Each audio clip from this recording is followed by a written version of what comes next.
ঢাকা শ্যামবাজারে কেমন চলছে দেশি পেঁয়াজের দাম, রসুনের দাম, এগুলো আজকে আমরা জানিয়ে দেব পুরো ভিডিওতে বন্ধুরা। তো যে যেখান থেকে আমাদের ভিডিওটি দেখতেছেন সকলে কমেন্ট বক্সে জানাবেন যে কে কোথা থেকে আজকে আমাদের ভিডিওটি দেখতেছেন বন্ধুরা। এই মুহূর্তে আমি আসি মেসাস ইসলামিয়া ট্রেডার্স ঢাকা শ্যামবাজারে।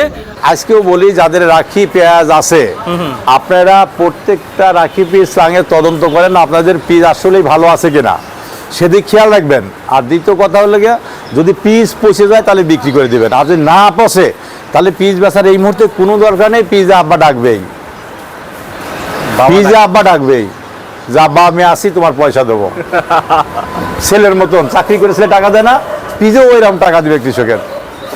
আসসালামু আলাইকুম বড় ভাই। ওয়ালাইকুম আসসালাম ভাই, কেমন আছেন? আলহামদুলিল্লাহ ভালো আছি ভাই। ভালো আছেন ভাই? আজকে অনেক সুন্দর লাগতেছে ভাই, পাঞ্জাবি পরছেন সাদা কালারের।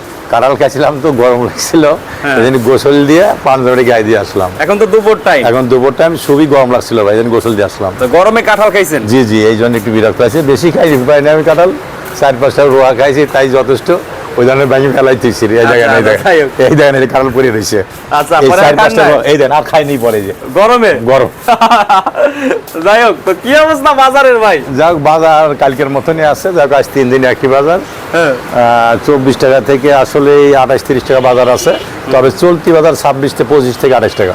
25-28 টাকা? জি জি, 25-28 টাকা। এই যে 28 টাকার মাল এটা 25-24 টাকা, এই যে এটা 26-27 টাকা। আর এইগুলো কত করে? এটা 28 টাকা বিক্রি করলাম। এটা কি 28 টাকা? 28 টাকা 27 টাকা। কোথার মাল? এটা মধুখালী। না না, মধুখালী খুব সুন্দর মাল আছে, এই দেখেন মধুখালীতে না, একের পাবনার মতনই মাল। এই দেখেন অস্থির কালার, এই দেখেন অস্থির কালার চাটকি মাল, খুবই সুন্দর। এটা 28-27 টাকা। আচ্ছা, এই যে আরেকটা আছে, এই যে আরেকটা আছে 25-26 টাকা। আজকে শনিবার 20 তারিখ আজকে। জি জি জি, শনিবার। পাইকাররা কেমন আসছে? পাইকার আসলে ভালো মাল বিক্রি করছে, অনেক মাল বিক্রি করছে আজ বাজার অনুযায়ী। এই যে মালটা 30 টাকা রেট দিচ্ছে, এরাও 30 টাকা রেট দিচ্ছে। আচ্ছা, এখন এটা 27 টাকা বিক্রি করছিল, মানা করছিল যে 27 টাকা বেচেন না, একটা উঠে বেচেন, তবে 30 টাকা চাচ্ছি, দেখা যাক আল্লাহ কি করে। কিন্তু ফরিদপুরের বাজার আজকে 900 থেকে 1000 টাকা, আর পাবনার বাজার 900 থেকে 1100 টাকা এরকমের। জি জি, এখন ভাইয়া 10-50 টাকা কমছে বাজার। আজকে দুপুর 1টা বাজে এখন। জি জি, আমাদের ভিডিওটা হয়তো 2টার ভিতরেই দর্শকদের কাছে যাবে। জি জি। তো আসলে কি অবস্থা বাজার? আসলে এই বাজারটা আজ 3 দিন একই রকম যাচ্ছে, ক্রেতাও স্বাভাবিক আছে, তেমন একটা ক্রেতা যে বাড়তি তা নাই, একটা কমও নাই বাড়েও নাই, বাজার একইভাবে আজ 3 দিন বাজারটা। তো আমি আশা রাখছি বাজার 100% বাড়বে, বাজার বাড়বে। এই তারিখেই বাজার 35-36টা হয়েই যাবে, এই মাসের শেষের দিকে হইতে পারে। তবে আমার মনেতে করছে যে বাজার 40-50 টাকা শ্রাবণ ভাদ্র মাসের মধ্যে না হলে পরেও শ্রাবণ মাসের মধ্যে 40টা বাজার হয়ে যাবে শ্রাবণ মাসের মধ্যেই। আর ভাদ্র মাসে 50-60 টাকা হইব, 70 টাকা বলছি না, 70 টাকা 60 টাকা হইব। আর আমি তো বলছি যেভাবে পিস পচতেছে সেঞ্চুরি হবেই, সেঞ্চুরি হবেই। আজকে আমাদের পাবনা, আমার দেশের হাটে সামগঞ্জ 900 থেকে 1050 টাকা বাজার গেছে আমি জানি আজকে, এবং বনগ্রাম গেছে 900 থেকে 1100 টাকা। পাবনা বনগ্রাম। জি জি, বনগ্রাম তো একটা থানা, কাশীনাথপুর, ওটা পাবনা জেলা। আচ্ছা আচ্ছা, সাথিয়া থানা। সাথিয়া থানা, আচ্ছা জি জি। তো এখন আজকে পাইকাররা কেমন আসছে সকালে? আসলে পাইকার আমি এখন দুপুরটা, আমি তো লাঞ্চের সময় এখন, আসলে এখন ক্রেতা শূন্য। আমি সকাল 6টা থেকে 11টা-12টা পর্যন্ত ভালোই বিক্রি করেছি। এই দেখেন এখানে খালি হয়ে গেছে, এখানে খালি হয়েছে। জি জি জি, এখানে খালি হয়েছে, দেখেন খালি। এই যে এখানে সাইডে খালি করে ফেলাইছি, খালি করে ফেলাইছি, সামনেও দেখেন খালি হয়ে গেছে, এখানেও খালি। আমি অনেক মাল বেচছি, আর 200 বস্তার মতন মাল গেছে আর কি আজকে। জি জি, এই যেখানেও খালি আছে, এই জায়গায় বিক্রি হয়েছে না? জি জি জি জি জি। তো মোটামুটি ভাবে আগের চেয়ে বাজারটা একটু ভালো দিকে। এখন ক্রেতা আমার ভালোই পাইছি, সকালে এবং ক্রেতা পাইছি আসলে ভালোই কাটা হয়েছে, 10টা 20টা 15টা করে আজকে ভালোই কাটা হয়েছে মাল। শুক্রবার 20টা, কালকে আমি ভালো মাল বেচছি, কালকে 100 পারে বেচছি মাল আমি মার্কেটে, 100 পারে। তবে আমার কালও ভালো হয়েছে, আজকে আরো ভালো হয়েছে, দুইজনের নিচে 40টা। আর আমি তো গাড়ি মাল, তবে এখন লাঞ্চের পরে 1টা বাজা ভাব, তবে 2টার পরে আবার বেচা কেনা শুরু হইব, 3টেতে শুরু হইব, আবার 5টা-8টা পর্যন্ত, রাত 8টা পর্যন্ত। এইটা কত করে? এটা 26 টাকা বিক্রি করবো, 27টা চাচ্ছি, 26 টাকা বিক্রি করবো, 26-27 টাকা বিক্রি করে দেবো। আচ্ছা, এটা খুব ভালো মাল আছে এটা। জি জি। রসুন কত করে আজকে ভাই? তবে রসুন বাজছে যাচ্ছে 45-50 টাকা বাজার, 45-50 টাকা। রসুন বাজার 10টা ছাপড়ে গেছে, বাজার 10-15 টাকা কমে গেছে বাজার রসুনের, কমছে, যেহেতু চায়না রসুন 10-20 টাকা কমছে বাজার, এই জন্য এটাও কমে গেছে। যাই হোক, আমি যা বলতে আসলেই লজ্জাজনক, এই সংসদে কৃষকের যে মূল্যটা নিম্নমুখী বাজেট হয়েছে, এই নিয়ে আমার জামাতের এক ভাই কিন্তু বলেছে যে ভাই এই সংসদে কৃষকের যে মূল্যটা কম থাকাতে, বাজেটে কম থাকাতে কৃষকদের মুখের দিক দেখা যাচ্ছে কৃষকের মুখ কিন্তু মলিন হয়ে গেছে। এরা সংসদে আমি উৎপাদন করছে, এটা আমি আমার সংসদ সদস্য ওনাকে আমি ধন্যবাদ জানাই। উনি যে সংসদে এই কথাটা বলছে যে কৃষকের মুখটা মলিন হয়ে গেছে, আমি আল্লাহর কাছে শুকরিয়া করি ওনার জন্য শরীর স্বাস্থ্য ভালো থাকে। আমার কৃষকের কথা যে উনি সংসদে উত্তোলন করছে, এটা আমি আনন্দময়ী এবং ওনাকে ধন্যবাদ। আচ্ছা, তো ভাই এখন অনেকের কৃষকের কথা হচ্ছে যে এই যে সময় মতো যে সারগুলা পায় না, কীটনাশক পায় না, এই ব্যাপারে অনেক সিন্ডিকেট চলতেছে। হ্যাঁ, কীটনাশক তো কোম্পানির ওটা আমি সিন্ডিকেট আমি মনে করি না, কিন্তু সারটাই যে কঠিন সিন্ডিকেট হচ্ছে ওই উপজেলার, আমি তো বললাম উপজেলার যে কৃষি কর্মকর্তা আছে ওনাকেই গোয়েন্দায় দিয়ে আসলে ওনার তদন্ত করা লাগবে কঠিনভাবে। ওনাকেই আসলে ওনাদের এই জন্যই এই ডিলাররা সিন্ডিকেট করে ফেলায়।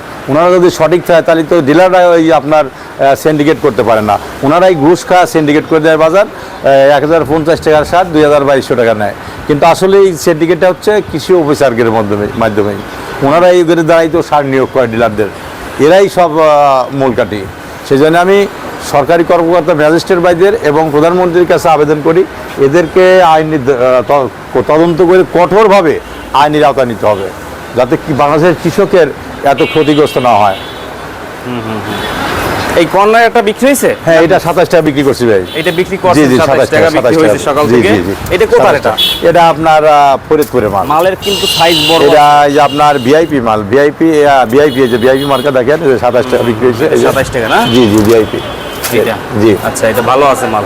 জি, আচ্ছা, তো এখন বাজার কি একটু 30 এর দিকে যাবে? 30 30 তো আমি গতকালকেই বেচছি পাবনার মাল। এটা তো কতগুলো লোক বিশ্বাস করে না, উনি কতগুলো লোক মনে করে আমি মিথ্যা কথা বলি। আমি 30 কথা পাবনার মাল গতকালকে বিক্রি করছি। ওইটা ছিল, ওটা আজকেও 2 ছিল, আজকেও 30 টাকায় বিক্রি করছি। কিন্তু আসলেই তো আমি লজ্জাজনক, এই পাবনার কোনো ঢাকা শহরে কেউ তো 30-31 টাকা কাটাবার মাল বিক্রি করতে পারছে না, কিন্তু আমি বেচছি দিয়ে মানুষই কয় যে না আকাশ ভাই মিথ্যা কথা বলে।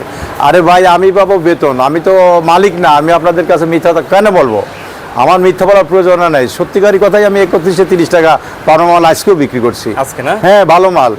কিন্তু এইসব মানুষ যে কোথায় থাকে কি বলে আমি কিছু বলতে পারি না ভাই। 30-31 বলে যে মিথ্যা কথা বলে, এটাই কথা হলো ভাই। আমি তো বলছি আমি 23 টাইতে 22 টাইতে শুরু করে আজকেও 22 টাইতে শুরু করে 30-31 টা মাল বেচছি 22 টাকা থেকে। হ্যাঁ, 22 টাইতে শুরু করে 30 আবার 8 টাকা 7 টাকা কেজি বিক্রি করি। 8 টাকা হোল অনলি 8 টাকা 7 টাকা বিক্রি করি পচা ফাটা। তাহলে এটা যদি বলি যে আমি 8 টাকা থেকে 31 টাকা পর্যন্ত মাল বেচছি, তাহলে এটা কেমন শোনা যায়? হ্যাঁ, আমি 22 টাকা থেকে 8-10-6 টাকা বাদ 22 টাকা থেকে 21 টাকা থেকে মাল 31 টাকা পর্যন্ত বেচছি। তবে চালু বাজার 24 থেকে 28 টাকা, 24 থেকে 28 টাকা হলো চলতি বাজার, 27 চলতি বাজার, এর বলে মেনটেন করা যায় আর কি। তবে যাই হোক, একটা কথা হলো আমি বারবার সরকারের কাছে একটাই কথা বলি, আপনি কৃষকের দিকে একটু নজর রাখেন, আপনার বাংলাদেশ পরিচালনার কোনো বিঘ্ন ঘটবে না।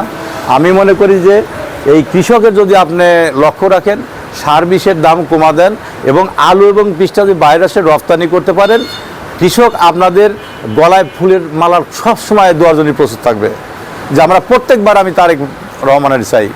তো সেইভাবে একটু চেষ্টা করেন, বাইরের জন্য কোনো পিস বাংলাদেশে প্রবেশ করতে না পারে সেদিকেও লক্ষ্য রাখেন।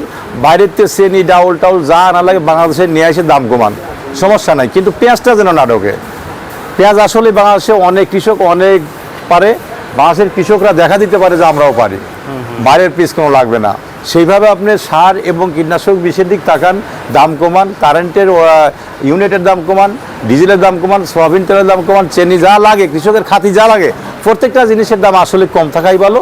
কিন্তু পিস আর আলুটা যদি বাইরে আসতে বাড়াতে পারেন তাহলে কৃষক আপনারা সবসময় মাথায় করে রাখবে। তা তো অবশ্যই।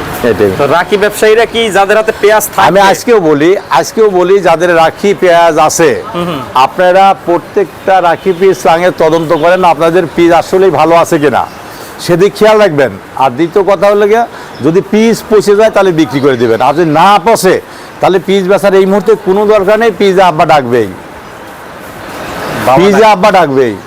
যে আব্বা আমি আসি তোমার পয়সা দেবো। ছেলের মতন চাকরি করেছিলে টাকা দেয় না, পিজেও ওইরকম টাকা দিবে কৃষকের। নেন ভাই নেন, এটা 26 টাকা দাম নেন। 26, এটা 26 টাকা না? হ্যাঁ 26 টাকা দিয়ে দেবো, 27 টাকা যাইছে 26 টাকা দিয়ে দেবো, এটা 27 টাকা। আচ্ছা, এখন সর্বশেষ একটা কথা আমি বারবার বলি, এই যে সংসদে যে আমার ভাই বলছে, একটা সদস্য বলছে যে এই নিম্নমুখী কৃষকের যে জিনিসটা নিম্নমুখী বাজেটে ধরা হয়েছে, নিম্ন দাম, তো এই কথা শুনে কৃষকদের যে মুখটা মলিন হয়ে গেছে, এই কথাটা আমি বারবার বলতে চাই। ওনাকে ধন্যবাদ, আল্লাহ ওনার শরীরটা যেন সুস্থ রাখে। আরও কৃষকের কথা সংসদে প্রকাশ করার জন্য আমি অনুরোধ করছি ওনাকে। ঠিক আছে ভাই, আসসালামু আলাইকুম। ওয়ালাইকুম আসসালাম।